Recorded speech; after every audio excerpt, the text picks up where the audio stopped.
those who live in New York and those who wish they could. Good afternoon, everyone. I'm sorry for the 12 o'clock start instead of 11:30.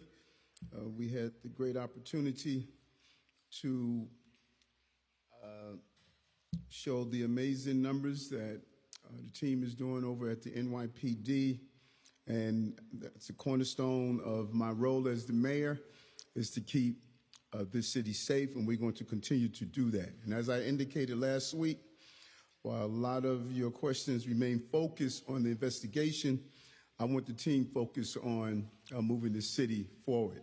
And once we sort of normalize these questions, we'll bring back all of the deputy mayors so they can answer the questions in their portfolio. But it is crucial to me that hour that they're sitting there, they could be doing the business of the people. And it seems like this is your focus, so I want to make sure I give you the opportune time to ask the questions that you want while they're doing the job of the people. And speaking of keeping our city straight and safe, 9 straight months of overall crime is down in the safest big city in America, and we want to make it the safest city in America. 9 straight months. Real commitment and dedication. January 1st, 2022, I inherited a city where we were witnessing a 40% increase in crime, and you're seeing we're moving in the right direction. This year, shootings are down 8.7%, and murders are down over 11%. And this is on top of the double-digit decreases in shootings and homicides last year and year before as well. Overall, in September, we saw a 3.1% decrease in crime, including murders, robberies, burglaries, grand larcenies, and grand larceny auto. Grand larceny auto was a major problem when we came into office for a number of reasons, and the team took a full frontal approach to addressing the issue of grand larceny autos, and you're seeing the results. And these achievements are on top of the fact that we have removed 18,500 guns off our streets to make our city safer than ever, and we will continue to move in the right direction. Safest big city in America, the goal is to make it the safest city in America. But we also must ensure that it's affordable. And last week, we will continue to push the city of yes. We think it's imperative that this issue is voted on. It's crucial that we build more housing. You can't have a 1.4% vacancy rate in this city and expect for everyday New Yorkers of several different income bands are able to survive in this city. We must build more housing. But those that are in housing, I want to be clear, last week we entered the heat season in New York City. And what does that mean? Now through May 31st, all building owners are required to provide tenants with heat according to the following rules. 1, between 6 a.m. and 10 p.m., if the outside temperature falls below 55 degrees, the inside temperature must be at least 68 degrees Fahrenheit. Between 10 p.m. and 6 a.m., the inside temperature must be at least 62 degrees Fahrenheit at all times, no matter the outside temperature. And that also includes hot water, 365 days per year at a constant minimum temperature of 120 degrees. That hot water must be provided and must be handled correctly. And if New Yorkers need to know that if there's a problem that you're not coordinating with your landlord, we got your back. Call 311, and the Department of Housing Preservation and Development will make sure we respond accordingly. And HPD is here to ensure safe, affordable housing to be provided for all New Yorkers.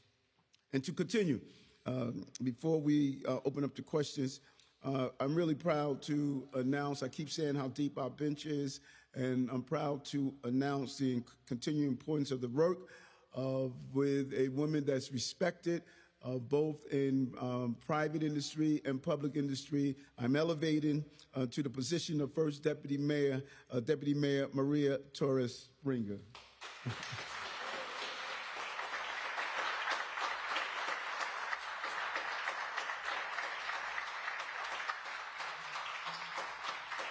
And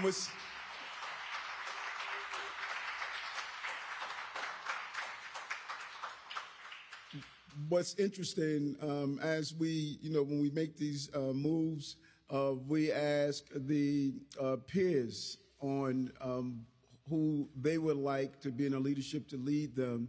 And it was fascinating how all the fellow deputy mayors clearly stated that DM Maria Torres Springer was the right person to be elevated to the first deputy mayor's position with her knowledge, her experience in government, her ability to remain calm during rough seas and just come up with real solutions. And I say to her over and over again, some of the success that we've had in the area of housing, in each year building the volume of housing, she has the ability of landing the plane, and she does it so well.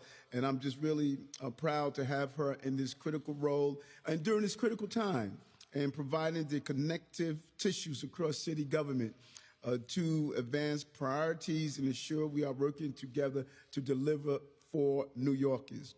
Maria has more than 2 decades of experiences leading multiple city agencies and executing on one of the most successful housing and economic development agendas in the city's history. She has delivered for our city over and over again. She's a proud New Yorker and a proud public servant, just being able to serve this city. She loves the work that she's doing, and she brings in that energy every day. And one of the first tasks I have assigned Maria to do is to conduct an immediate review of personnel, programs, and policies in conjunction with the Chief of Staff. But not to be forgotten, I really want to thank my friend, Deputy Mayor Sheena Wright, who headed my transition team, was just a constant supporter. And she really, from the days of her mother, of leading some of the initial fights against AIDS in the Black community, of growing up, understanding the needs of everyday New Yorkers, her role in nonprofit. She has served New York as well over the course of our administration, and to help expand access to child care, deliver free internet access to public housing residents, and battling the scourge of gun violence, partnering with A.T. Mitchell from Man Up and other crisis management team. She's a great New Yorker, and I thank her and I wish her well in her future endeavors. And one of the biggest endeavors she has is she's married now. And so I say congratulations to you, and Sheena, job well done. You make us all proud. So I want to turn it over to Maria. If you have any questions, she want to make a quick comment, and then she'll get back to doing the job of a first deputy mayor. Maria? I'm good. I'll do this. Good afternoon, everyone. I would first like to thank Mayor Eric Adams for putting faith in me to serve in this role as the first deputy mayor for New York City. And I'd like to sincerely thank FDM Sheena Wright for her tremendous and committed service to our city. Today is a very humbling day for me.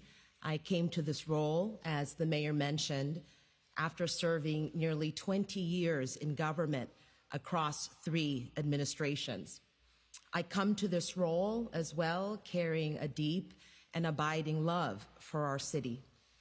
But I also come to the role carrying the stories and the dreams of more than 8 million New Yorkers who I have faithfully served across different capacities inside and outside of government.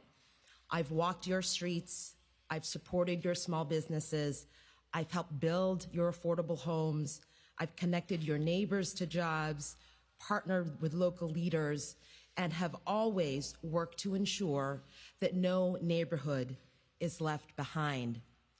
This is my life's work, and I'm humbled that I get to continue this work in this new role.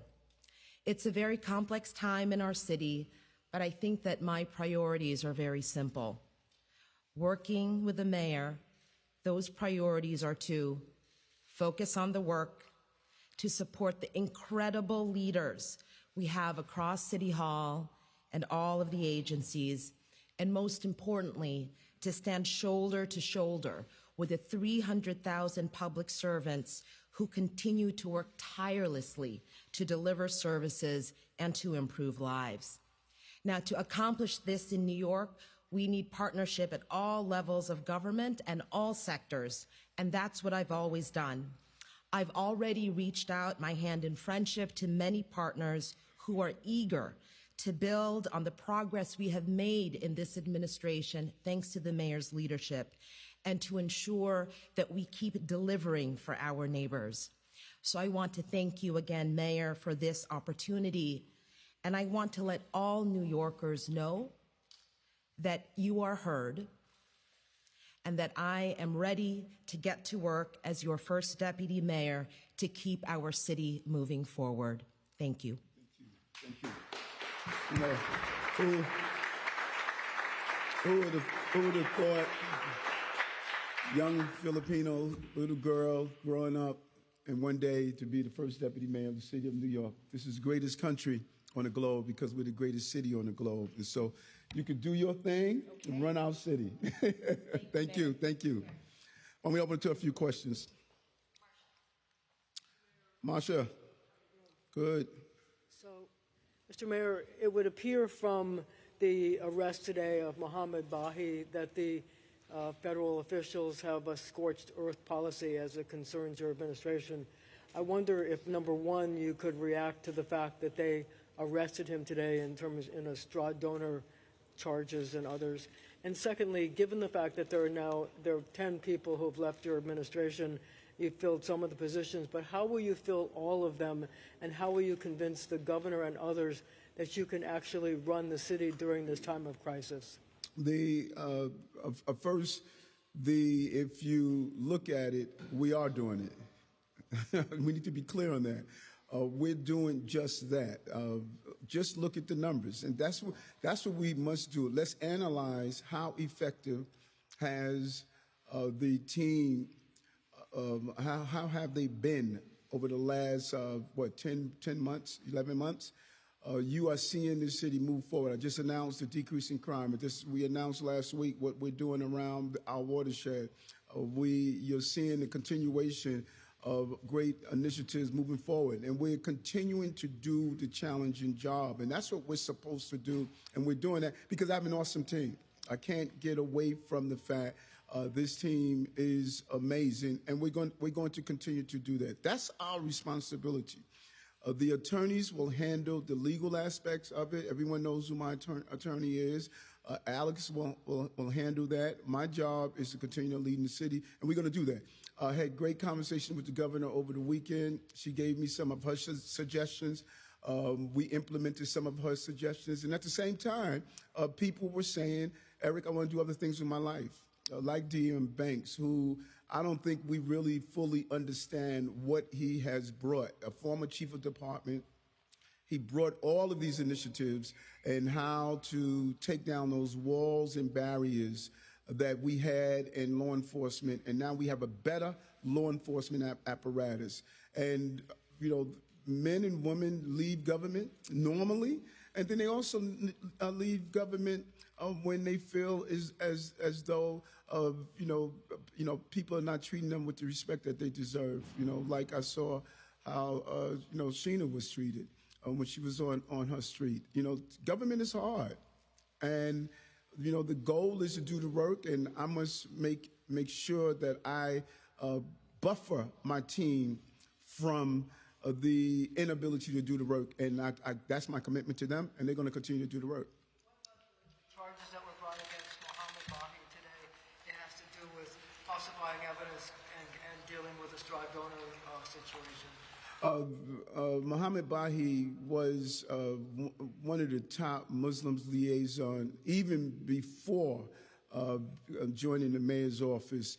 I always found him to be thoughtful. I always found him to be willing to go into all the communities. But what he has done to really bring down the noise in some of the conflicts that we're seeing today, I think the record will speak loudly for what he has committed. But he has attorneys. Let his attorneys handle his case. And just as, attorneys should do that for any individual that's in contact with law enforcement. His attorney can speak for his case. I know he delivered for New Yorkers, and I thank him for that. I mean, for your administration, sir, I mean, there's just another charge of somebody else involved in what appears to be malfeasance, this time with donations to your 2021 mayoral campaign. I think it means that we have to continue to do what I said do, and that's stay focused and run this city the way we have successfully done for 2 years and 10 months. The courtroom will deal with the cases. I must deal with the case of affordable housing, educating our children, keeping our city safe, all of those cases that I must deal with, and that's what I'm going to do. Hi, Mr. Mayor. How are you?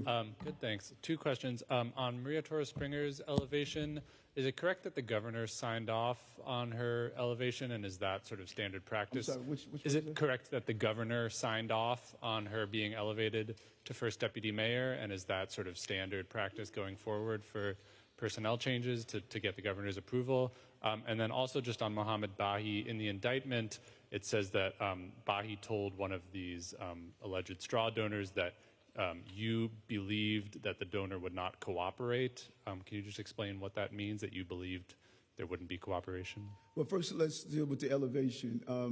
I'm the mayor. I don't get sign off from other entities to make movement within the department or the agencies. And so I'm not sure where that question came from. You know, did someone tell you that the governor has to sign off on our elevation? Okay. And you know if it's reported, it has to be accurate. You know, listen, I don't get authorizations to move around personnel. As a matter of fact, to the contrary, the governor made it clear that you're the mayor of the city. You have an obligation to continue the success that we have done together. The governor and I have been extremely successful together. She's a partner, and she's the chief executive of the state, but she has made it very clear, you have to pick your team and make sure that you can continue the success that you're doing. She's not sitting, she has to run the state, and she's not sitting around asking what movement you're going to make. Let me make sure that that movement can be done. That has never happened. Whoever reported that gave you inaccurate information. And now, I'm dealing with your question around Bahi. It's the same with everything. I will never instruct anyone to do anything illegal or improper. The only instruction I give people all the time, follow the law. Follow the law is my #1 instruction that I give people. Anything other than that, I don't give people illegal information. Son of Jay. How are you? Good. I want to, piggybacking off of Marsha's first question, you've talked in the past about perception, especially when dealing with subway crime, the numbers coming down, but dealing with the perception that is out there among your constituents. So what do you say to the New Yorkers who are watching all of these resignations, and they're wondering whether or not your administration can continue to serve them on a daily basis, whether or not you'll become distracted? What do you say to the New Yorkers who are watching all of this unfold day to day? First of all, when you look at it, I'm really blown away that we're saying all of these resignations. I have 300-something thousand employees. I have a ton of commissioners. I spoke with Commissioner Zach Isco the other day. We had a great conversation, and he's talking about the work that we want to continue to do. I sat down next to Commissioner Tisch, and we talked about our impressive rollout and the revolution of changing how we're dealing with cleanliness in our city. And she was clear. You know, she was clear that I'm serving with a mayor that's a visionary that's getting the job done. And so when people leave government, we want to have the perception that everyone is fleeing. No, we have over 300,000 employees. People are here to serve the people of the city of New York, and particularly with my deputy mayors. I have a great team of deputy mayors, and the elevation of Deputy Mayor Maria Torres Springer speaks volume of people are leaning into what bond raters are leaning into.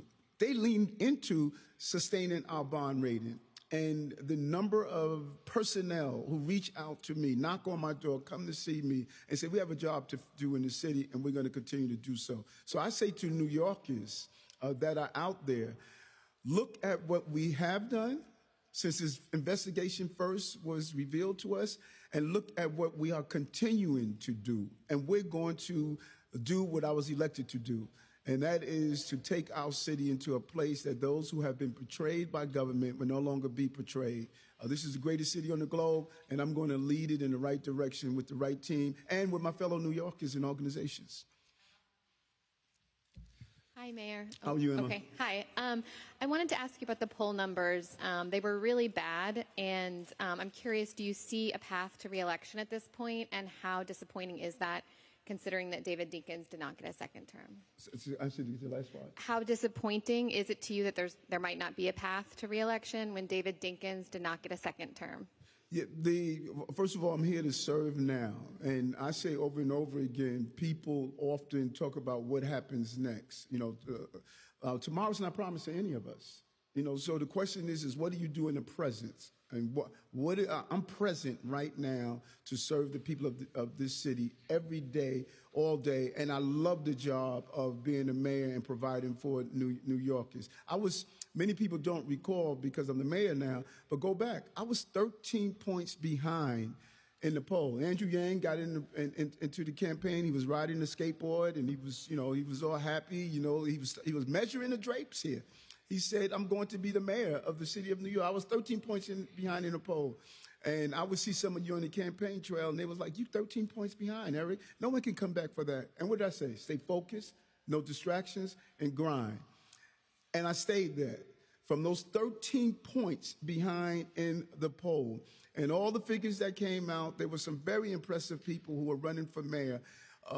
And they thought that, our credentials was going to be better. I was a blue-collar, working-class mayor, was able to connect with immigrant communities who were historically denied any presence from a mayoral candidate. I built this coalition of working-class people, and because of that, they came out and elected me to be mayor. I look forward to doing that again. I look forward to showing people what I ran on. If you go look at what I ran on and compare it to what we've done, you have to say, this guy ran on these things, bringing down crime, educating children, all of these things, what we're doing about children with learning disabilities, how we're focusing on housing. What I ran on, I was able to accomplish. And that is what I'm excited about, going on the campaign trail and speaking with people about the success of this administration. And listen, no one wants to go through this, folks. Let's not kid ourselves. No one wants to go through this of all that's going on in the city. No one. But no mother wants to go through losing their child during violence. But she gets up and starts an organization, Harlem Mother Save. No person wants to sit in a doctor's office and the doctor gives them a terrible diagnosis. But they started an organization to walk against cancer. This is who we are as a city. And so, yes, this is a tough time, but this is a tough city, and I'm a tough mayor. And I'm going to live up to my obligation of serving the people of the city of New York. And the re-election will take care of itself. Right now, I have to run a city. Hi, Mr. Mayor. How are you? I'm good, thank you. How are you? Good, good. Some of your top aides who have recently resigned served in newly created roles, such as Tim Pearson's role as Senior Advisor for Public Safety and Phil Banks' role of Deputy Mayor for Public Safety, a role that hadn't existed for several decades. To that point, because these roles were created for specific people, do you plan to replace them and fill them again? Yes, I definitely need a Deputy Mayor of Public Safety. And I received 6 calls from people who are outside of government who asked, could they, be considered for the position? And I have some people in government who reached out to me and stated that could they be considered for the position. One of the best things I did was Deputy Mayor of Public Safety. We did the graduation with all of the law enforcement communities coming together. Many of them never were in the same room together to celebrate together. We started to say no matter which color your patch or uniform is, the role is to keep the city safe. I need a Deputy Mayor of Public Safety that can think long-term, that can come up with, with good policies and procedures. What Phil did, it's just unbelievable what he did on many of these areas. And we also are going to look at how do we utilize that senior advisor position as well to go in and monitor, particularly when we deal with those migrants and asylum seekers, to make sure that we were saving taxpayers' dollars. So I'm looking to fill those positions. And I cannot emphasize, we are not having a shortage of people who are asking to be part of the administration. There's no shortage. People want to serve government and want to serve the people of the city of New York, and people are going to step up and do that. And we have a deep bench in the city, and we have a deep bench in the administration. There's a lot of talent in the administration. How are you? Good. Two questions. Thank you. The first question is, there are 300,000 people who work for the city of New York, yes. obviously. There have been 10 departures, yes. right? And you have been projecting strength and leadership and focus in this season of crisis for City Hall. What would you say to New Yorkers who might require a softer, more conciliatory tone, saying, yes, this is happening in response to this, and maybe any type of acknowledgement of that, right? So not, there's some, different people need different things. Different people need to hear different things. Mm-hmm. So what would you say to New Yorkers who might not need to hear something other than the focus and the strength in light of what's happening in the culture right now? And then secondly, with this opportunity to rebuild your team with these 10 vacant positions, what does that look like? Is that a huddle? Is that a retreat?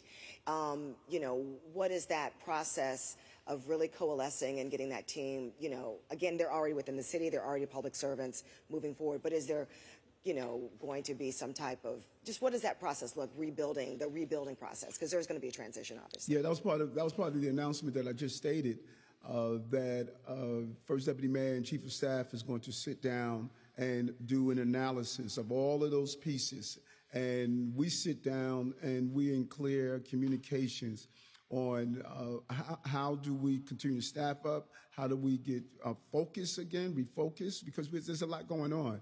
And that is the role that they're going to do. I look forward for them coming back to me and sit down with their vision. Now, let's respond to your question about, as I stated, no one wants to go through this. I cannot get any clearer. But I got to leave for this city. And, many of you hear me often talk about, Mom, the challenges she said. Mommy didn't sit down on the edge of her bed and says, woe is me. She never did that. She didn't sit there and say, the universe dealt me a bad hand. She took what she had and she provided. And it was challenging. It was tough. I cannot tell you how tough it was. But there was not one day I saw her fall apart. She would go in her room, close the door. She would cry. I remember when they would try to take her house away from her. She said she went to the 179th Street train station, and as the trains went by, she yelled, she screamed, she cried, she dried her eyes, and then she went home and made sure that her children had that house that we still have. So yes, to New Yorkers who are going through stuff, because New Yorkers are going through stuff. I'm out here, I'm in the streets. I'm hearing the pain that New Yorkers are going through. And so I want them to know, we all go through something. But I'm curious that are people expecting me to go into Gracie Mansion and hide and say, why are they doing this to me? No. Life is tough. And they elected a tough mayor that has gone through a lot. And I need to help people that are going through a lot. And I'm willing to do that. And so while I go through my personal stuff, I need to make sure that everyday New Yorkers are able to get over their personal stuff, and I could do that. Mr. Mayor, the last time that we got together, you talked about your faith really in the jury system, those New Yorkers you just referenced, and you said that you were putting your faith in that part of the system. By this kind of defiant stand you've taken, you understand that in essence you're kind of a repeat of your earlier part of the career when you took on criminal justice as a police captain.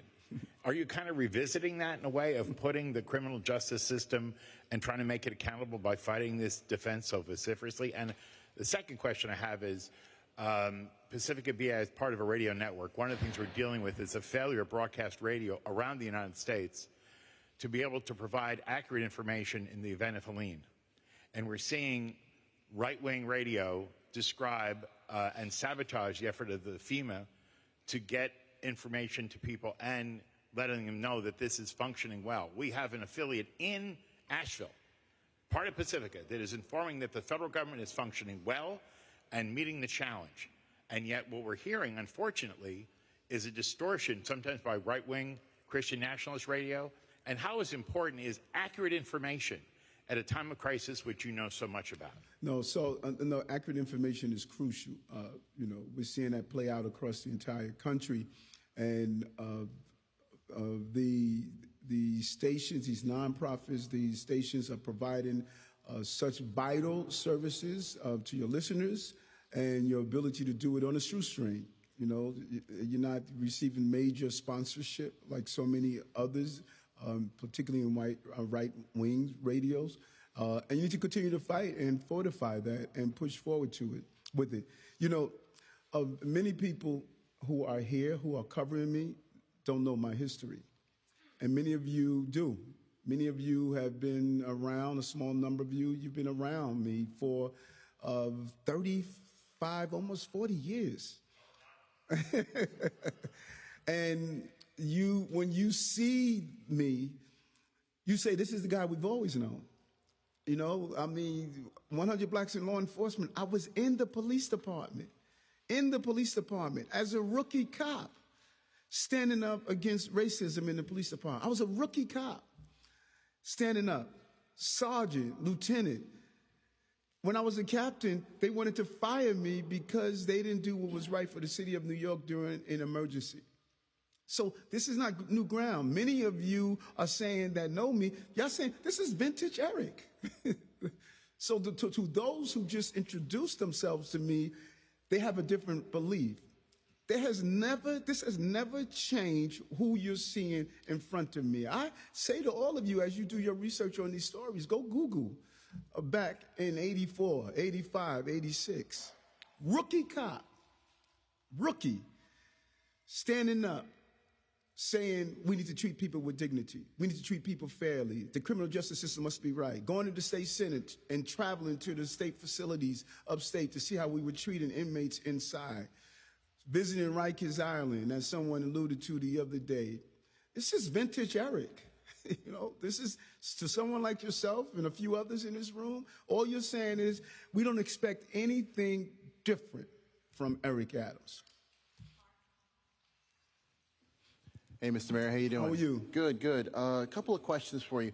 Last week, federal prosecutors said at your hearing that there was a City Hall staffer who carried a message from you to straw donors saying that they should not tell the truth to the FBI.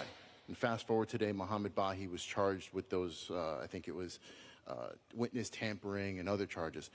The first question is, did you tell Mohammed Bahi at all to communicate to straw donors that they should not tell the truth to federal investigators?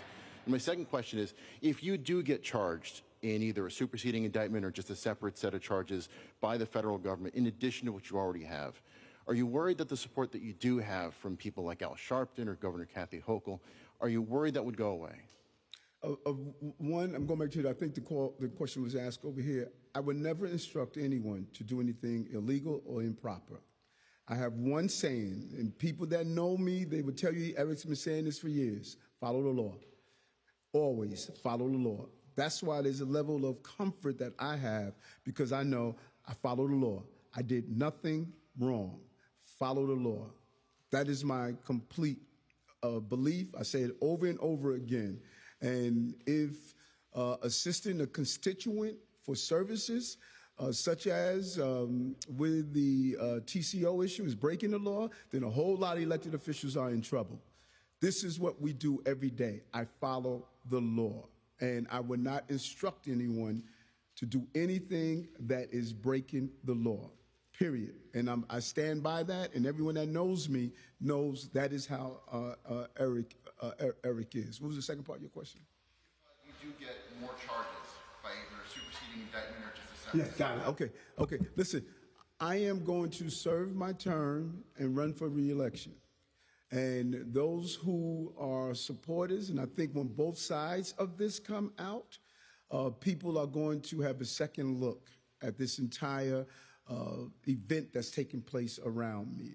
And that is what we're hoping for. You got a one-sided view of this, extremely creative, and I think my attorneys are going to show both sides. I'm going to do my job as the mayor, and the people of this city is going to determine who's going to be the next mayor. And if support comes, because as it sees now, more and more people are coming and say, you know what, I really dug into this, I really read this, you need to get the support you need, Eric. What's up, Jeff? Good afternoon. Wanted to talk a little more about this restructuring of government. The people have described the organizational structure as a, quote, shit show, and I'm wondering if you can speak to what's going to change with that. Obviously, first deputy mayor coming in as an opportunity. And then second to that, we've seen a ton of resignations. Can you confidently say that we've seen the end of high profile or larger resignations in the administration, or could there be more to come? Yeah, and I think it's very important, 3.8 million people, 8.3 million people, 35 million opinions, like when people come to me and say, Jeff Ryden is a shit show, I said, stop beating up on that guy, man. He tries his best, He's not the best reporter in the city, but at least he tries, So I understand when those numerical minority come to you with their opinion, because everybody has an opinion in the city. You know that, and I know that, The reality is, take that show that you're talking about, and then go look at the numbers. Look at how much housing we built and how much housing we put on the line. Look at the numbers of how many people we moved out of shelters into permanent housing. How many people are participating in the FEPS voucher program, more in the history of the city. Our children outpacing the state in reading and math. Our subway system, the lowest number of robberies in recorded history. I could go down and out. All of you heard this before. And so those who are outside and that have been criticizing the administration since January 2nd, 2022, and you go to them and seek them out and say, let me hear something bad about Eric, of course they're going to say something bad about Eric. They would say something bad even when we were turning the city around. So let them have their opinions, but facts don't lie. You're a good researcher. Go look at the facts.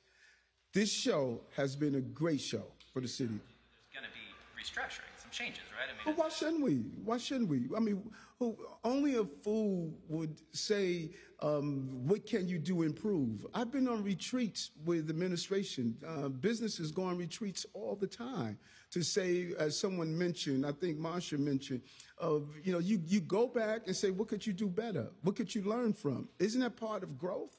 So I want to grow. I want to be the best I can in my position. And not only are we hearing from internal, because you don't want to only talk to yourself, I'm reaching out to some of my external people who have been around us and have been extremely supportive. The business community, I'm sure the business community would tell you, we've had a mayor that has been clearly responsive to our needs. So yes, we're going to go in. We're going to look at what we could do better, what we can build on, what we were successful, and we're going to continue to move forward. But anyone who states that this administration has not been an administration that's produced for New York, you're not looking at the numbers.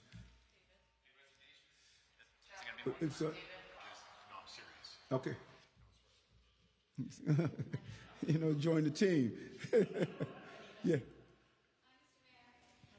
How are you? Good, thanks. How are you? Mr. Mayor, I just wanted to circle back. Are we expecting more resignations? And at what point does it become just too many investigations, indictments, criminal convictions for your admin to survive? Well, I can imagine a mayor or a head of an agency or head of a business saying, no, we'll never get any more resignations. That's not life. People come in and out of government, and I'm sorry? There's been a startling amount of resignations. Why is that? With 300,000 people, you think that's a startling amount? It's like the ability, some people are departing because they want to do something else with their lives. I mean, there's nothing wrong with that. And some people we thought was not a good fit. So there's a combination. But the goal is don't remain stagnant. Be willing to evolve and grow. I can't get that any clearer. I want to continue to produce a great product for the city, and whatever it takes to women up and man up to do it, we're going to do. How are you, Melissa? I'm okay, thank Good. you. Emma asked a variation of my question. I was going to ask you if you're running for mayor. I think for re-election. I think Yes. you've answered that Yes. question, but I wanted to ask you, why does your campaign seem sort of invisible, right? There's no officers listed. There's no campaign website. We don't see any sort of online fundraising. It almost seems invisible. So one looking from arm's length might think maybe you're not really running for re-election. Well, but first, my methodology is you don't spend too early. I have a great team and infrastructure that's in place, a great body of volunteers, great advisors, and so you don't want to start hiring up until you have to.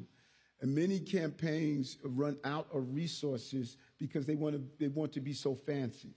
And I'm on the ground. My volunteers and supporters and all these different entities and communities, particularly in the immigrant communities, you know, the Nepalese community, the Pakistani community, all of these different communities, the Caribbean communities that have been historically ignored, they are really fired up. We communicate with them on a regular, and, you know, you don't want to peak too soon. And every campaign that I did, we never peak too soon. We follow the right flow, and you want to know when to hit the ground. So all this fluff, fancy stuff that costs money, you're wasting money. Yes, you can. So I guess the question is, separately, do you think it's hard to campaign for re-election? Is one of the reasons also that, you know, with all these investigations going on, it's kind of hard to be out there and ask for a second term when this stuff hasn't played out yet. Is that part of it? And then a question from my coworker, Jonathan Dienst. Are you denying that the issue of straw donors ever came up with Rana Abasova or Mr. Bahi, between you and them? Okay, what I'm not going to do, and I'm sure you can respect, any questions dealing with the case at all, any case, attorney. Alex is a great attorney. Let Alex handle those questions. I will go back to what I answered here, and I answered here. I would never instruct anyone to do anything that's improper. Never have, never will do that. Hello, Mayor. How What's are happening? you? At the time of your indictment, if I recall well, you said that you would fight the injustices with every ounce of your strength and spirit. Yes. Despite everything that's happening and will happen, what is the source of your strength? Where do you seek it? Where do you find it? What keeps you going, Mayor? Yeah, I like that. I think somebody asked me the other day, you know, I think whenever I'm going through a major difference in my life, I go back and say, okay, how are you eating? How are you exercising? How are you breathing? How are you meditating? Because you know, when you're not going through stuff, you could live on emotional junk food. When you're going through stuff, you need to make sure you're prepared for the journey. And my source of my strength is, and many of you know, my spiritual base. But also, I think absent from the body, presence in the spirit, I keep hearing mommy's voice, baby, you're right, and baby, you got this. And that's the source of my strength. She's been here with me just because she transitioned physically. I still feel mommy's here spiritually, and she has guided me through all sorts of things. And, you know, she didn't bring me here to be the mayor to abandon me. Mr. What's happening? Thank you. I'm good. How are you? Good. So with this restructuring and with the recent resignations, I know you said it's not that many compared to 300,000, but I mean, 8 or so in a week is a lot, and these are all senior officials. Are you saying none of this is connected to your indictment and the federal investigations surrounding the administration? Because It seems like that's kind of the tone, that this is all just the usual shuffle that happens after a few years. That's exactly what I'm saying. Not one person that has decided to do something else with their life said, Eric, it's because so much is going on. Not one person. Not one person. And many of them, like DM Banks, stated months ago, and I said, I need you to finish some of the stuff that you're doing. Not one person has stated that. The chancellor made it clear that, this is what I wanted to do. We expedited it because we wanted to give Melissa a good chance. So now one of the people who you're stated that there's too much going on around your case that I need to leave. Not one have stated that.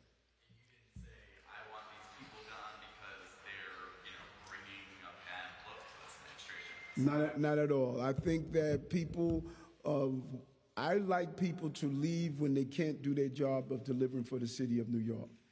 As long as you can deliver for the city of New York and hold to the high ethical standards that come with it, you could work for me. But people wanted to go on with their lives. And, working in government, it's hard, I'm telling you, and sometimes people just say, listen, I think David said it best. He said, I ran out of gas. Especially when you bring everything you got to the job. Some people can go through the motion. They come in, they sit down, they just go through the motion. But when you give everything you have to the job, morning, noon, and night, you run out of gas. And David said it best. David said, listen, I ran out of gas. I couldn't do it at the level that I'm used to doing it at.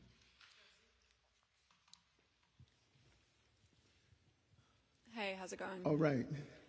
So Rana Abasova was fired yesterday. Winnie Greco resigned, and Ahsan Chugtai was fired about a week ago. Can you provide any sort of explanation for why these three lost their positions? And then my second question, can you provide any explanation for why these three people lost their positions? Okay. Mm-hmm. My second question is, we reported earlier this week the Evolve pilot is under investigation.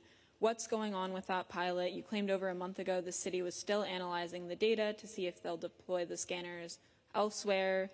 Are you still analyzing, or are you abandoning the product and not moving forward with more installation? So let's do it in pieces. First, the number of people you talk about. There's a firewall that the administration is doing, the determination on those who are fired. Those who resign, they can resign, an employee can resign anytime they want. And so the determinations were done by the firewall. I didn't make those determinations. The administration firewall, based on our legal team, thought it was the best way to do it. And so we're not going to go into the personnel issues that involve them, but I didn't make those determinations. Evolve, we want to get it right. We don't want to, right now we did not have to spend no taxpayers' dollars doing this. And we want to really kick the tires, make sure that it can produce the product that we want.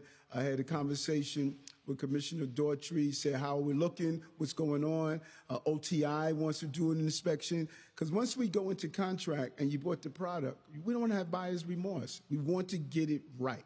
We're pleased with what we're getting thus far, but we want to make sure that the product we're buying can withstand the rigor of our transportation system, and so we want to get it right. And once we get it right and we feel confident, we'll make a determination. We're going to keep it, expand it, or we're going to look and see because other companies can come and do it at the same time. Whoever can give us the product, we're going to go for it. Right now. We're still testing. Yep, still testing. Yes, how are you? How are you? I'm Good. well. You say that you stay in the moment, and it must be a very difficult time to be doing everything you're doing, but the court still has not picked up a day for trial. If it's delayed, how will that impact your, running for mayor? New Yorkers will want to know whether you'll run a second term. What will you say to those New Yorkers if the trial gets delayed? That's one question. And the other question would be about Governor Hochul. You've said that you have a great relationship with her. You're talking to her. She's been supportive. You've talked about the new structure of your new administration. She's been guiding you. Has there been any talk about the possibility of new charges on you? You've said that this, the prosecutors are very creative, so that could be a possibility. Has that come up on the conversations between you and her? I'm not going to go into private conversations, and only the prosecutors can determine what they do. They don't coordinate with me. I don't have any coordination with that. I need to stay focused on running the city, and that's what I'm going to do. And the legal team, my attorney, Alex, if any questions, I'm pretty sure he's willing to answer dealing with that. And, I don't want to get into, I'm not campaigning right now on City Hall property. I am doing the role as the mayor right now. How are you, Kelly? I'm good. How are you? Good. First question to you about Sheena Wright's departure. Did she have a conversation with you about leaving? Did you speak to her yesterday? And can you just go into a little bit more detail about what you mean the disrespect that she received in the last couple of days?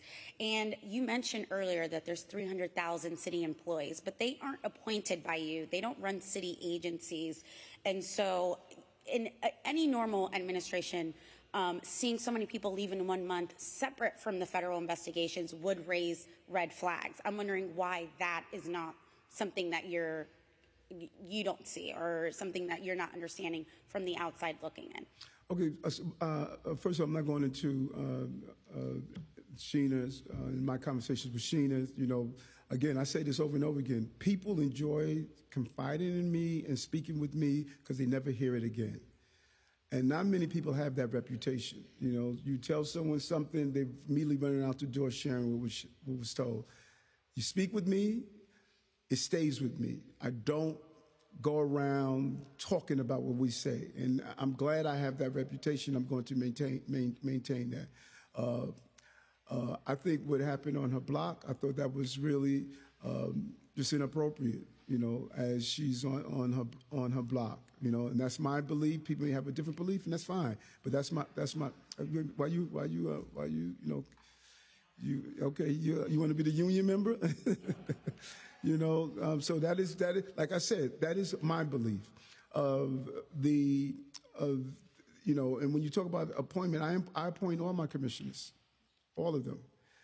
Yeah, but I'm saying 300,000 other employees, those are city employees that aren't appointed by you. Right. And your DMs run city agencies, and at any normal time, regardless of the federal probes, so many top people leaving would raise red flags. And so I'm wondering to you, you say you're focused, but the juxtaposition there doesn't seem, how is it not? I disagree. Not only do I appoint all my commissioners have appointment powers within their agencies. My deputy mayors have appointment. There's a large number of people who are appointed by city government. And when the administration comes in. And so when you do an analysis based on 3 years in, not only are we talking about 3 years we're in, think about the 3 years. The same people who were on the front line for COVID had to inherit the migrants and asylum seekers. Up all night. I think about Zach Iskel, nights of calling him 2 a.m. in the morning, leaving his family to come out to make sure that we were going to deal with the 4,000 migrants and asylum seekers we were getting a week. This wears on you. When I spoke with Dr. Fassan, and Dr. Fassan was sharing just his personal aspect of how much this, just took out of him.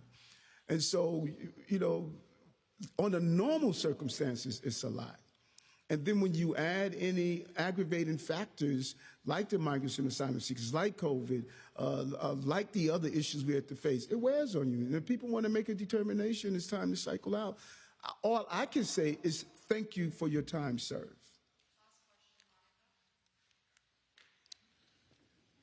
Monica, it's good seeing you at the Polish parade. Thank you for coming. Drinking the wine and eating the bread. Exactly, Polish hospitality. And doing the dance. That's right. Mr. Mayor, thank you for that. Today I want to ask you, will these investigations or everything that's going on affect the way you are interacting with ethnic and immigrant communities in New York? That's a great question. And the second question, New York City restored the original road diet for McGuinness Boulevard. Why now? Because the community has been going through these changes and now again change. You spoke about business community supporting you, so why this change now? Well, actually, there were great conversations responding to the McGuinness Boulevard. There were great conversations with business leaders, community leaders, Deputy Mayor Mira Joshi, the borough president, and they were able to come up with what we thought was a win-win. Now, if everyone is not happy, I learned that's a good win, And so we were able to come up with a way to get the items that were important to both groups. And hats off to them for doing so, to bringing both groups to the table, because they were so far apart. And now these groups seem to have come together and to be able to come with a solution. And it seemed like both groups, no one is 100% happy, but they are New York happy. 100% not happy better than the previous 100% not happy. When you People were not happy, and now different people are more unhappy than the others. So why is the change? Because that is. Well, that's not what I got. I got that both groups said we can live with what the changes are going to be. Now, I know because I was a lieutenant in the 9-4 precinct, I know that's a heavily Polish community, good working class people that are there. But from what I got, that when I spoke with Deputy Mayor Mira Joshi, I got that both groups say we can live with this, because there were entities that were negotiating for different populations, and they both said we can live with these changes. What was your first question? Community, immigrant groups, ethnic Oh, groups? yes. That's a great question. That's a great question.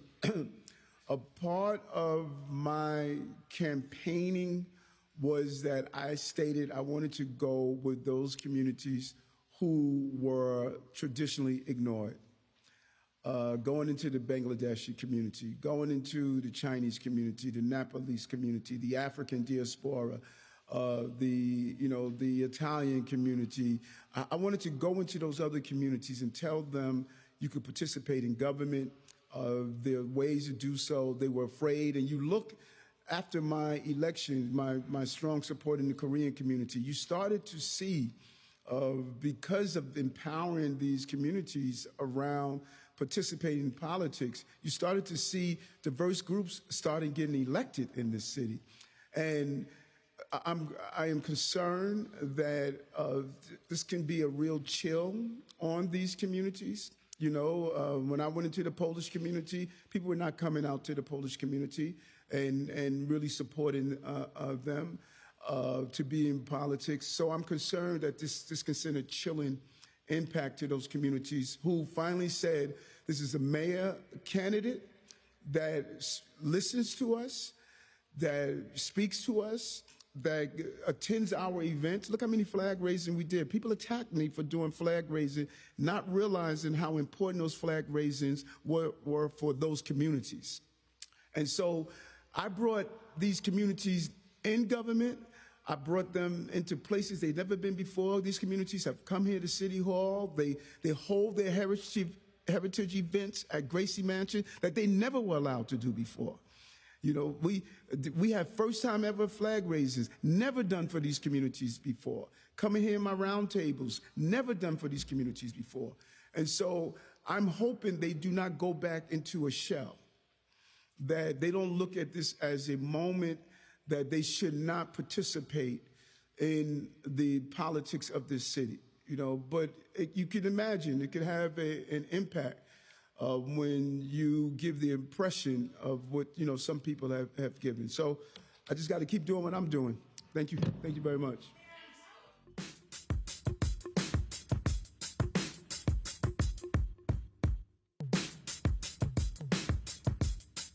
Yeah, I'm out at Brooklyn. Now I'm down in Tribeca, right next to De Niro. But I'll be hood forever. I'm the new Sinatra. And since I made it here, I can make it anywhere. Yeah,